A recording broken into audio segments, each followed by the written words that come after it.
Hi, good morning. Cheech Previti. And my apologies for being a little late coming into this.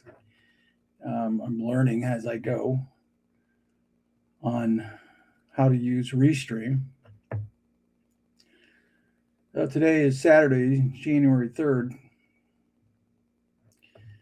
And I wanted to bring to your attention a couple of things.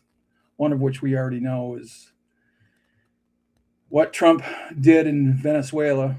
And of course, he claims that he captured Maduro. We know that was something that wasn't captured. It was prearranged that they were going to remove Maduro, and him and his wife, and get them out of Venezuela. We'll see what repercussions transpire from that. You have Russia, you have Cuba, there's a lot of players that are involved. China. It was kind of interesting that China, it was at 3 a.m. in the morning.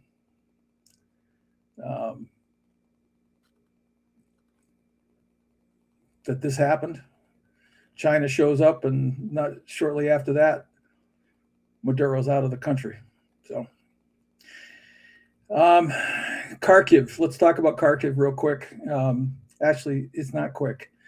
The reality is that Kharkiv is a mere 25 miles away from the Russian border, and Kharkiv was hit with 2 ballistic missiles. And I want to show you the devastation of that attack. First video I'm going to show you is actually what happened not too long after the missiles hit.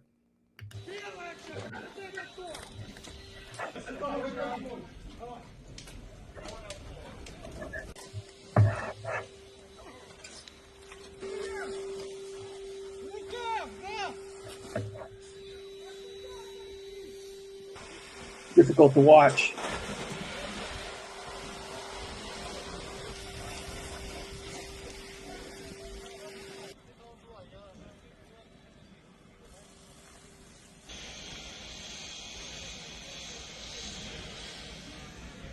You can see the rescuers. Now, at the time of that video, there was up to 5 people that may have still been underneath the rubble. Since that time, they've recovered more bodies, 2 of which was a mother and child. Anastasia,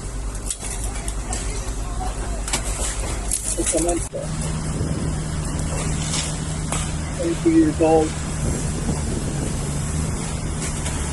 Son, 2-year-old. They found 2 of them underneath the rubble. I want you to listen very carefully before we end this video. If you can hear very silent. Right here.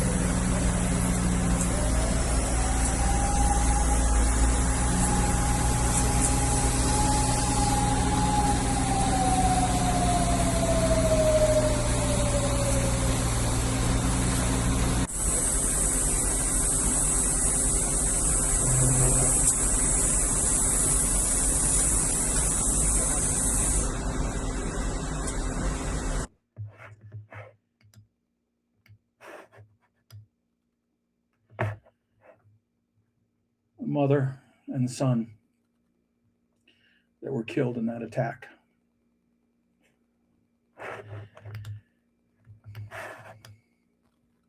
Not easy to watch. And this is happening in Kiev, happens in Odessa, it happens in Kharkiv, it happens in Poltava, just many, many, many, many cities in Ukraine that are constantly attacked.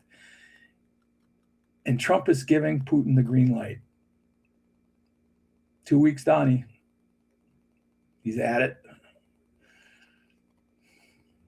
So, upper left-hand corner of the screen, there is the QR code for the generators. Please donate if you can. Yesterday, Lev went live. Alexander is home. He's with his family. And he's resting. And he says that he wants to go back out in a couple of weeks. He's got 3 broken ribs. And I've never had 3 broken ribs, but I've been told that with 3 broken ribs, it's difficult to move. It's just difficult to breathe. I can't imagine that this man is going to go out and distribute more generators. I think Lev yesterday said we have 14 more generators that they were able to hand out. More is needed. One other note, I did some research on generators. The EcoFlow generator, there is a dual fuel EcoFlow generator. Gasoline, petrol, and LPG, liquid petroleum gas. Also has the ability to connect solar panels to the EcoFlow. I did look.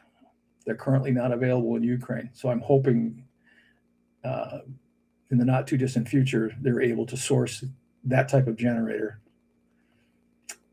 for Ukraine. I think I had mentioned that Odessa, they've been constantly hit.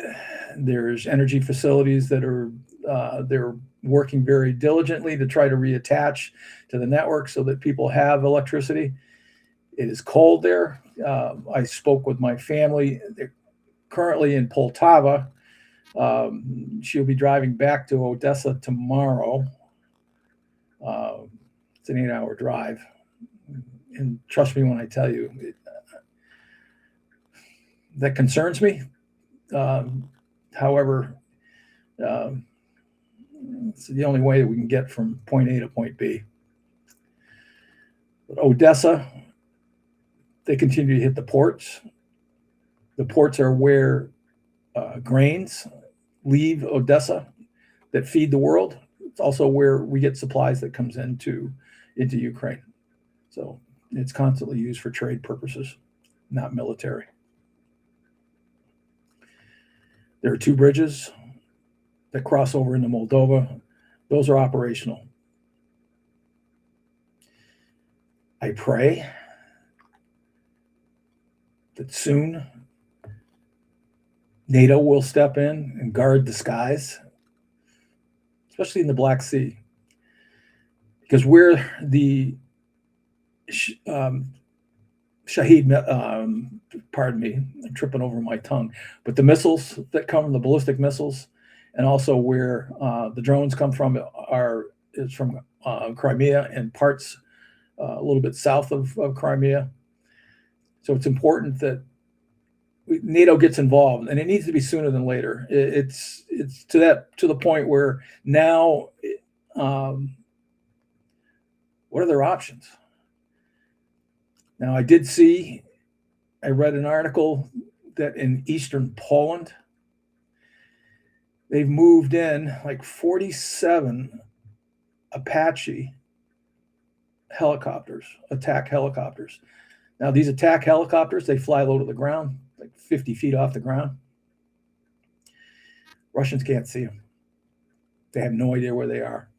So they'll move from one point to another, disappearing behind terrain, and then come out of the terrain, and they're hunters. are what they are. And the Russians are panicking because they have no way to defend against these helicopters. So they are in eastern Poland. I believe there's a video that I saw this on, it might have been YouTube. Kaliningrad is between Poland and Lithuania. They're also panicking. And rightfully so. So if Russia does begin to play games again, those helicopters, the Apache helicopters, they have the ability with night vision.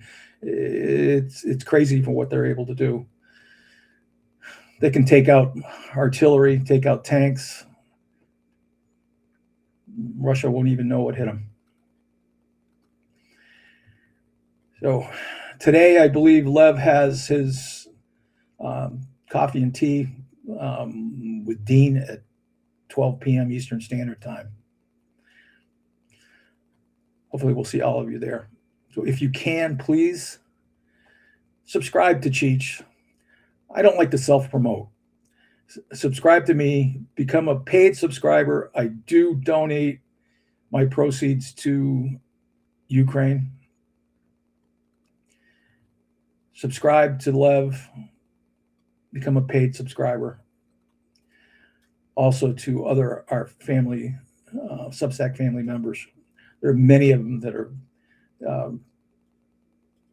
newsbreakers, more than I am.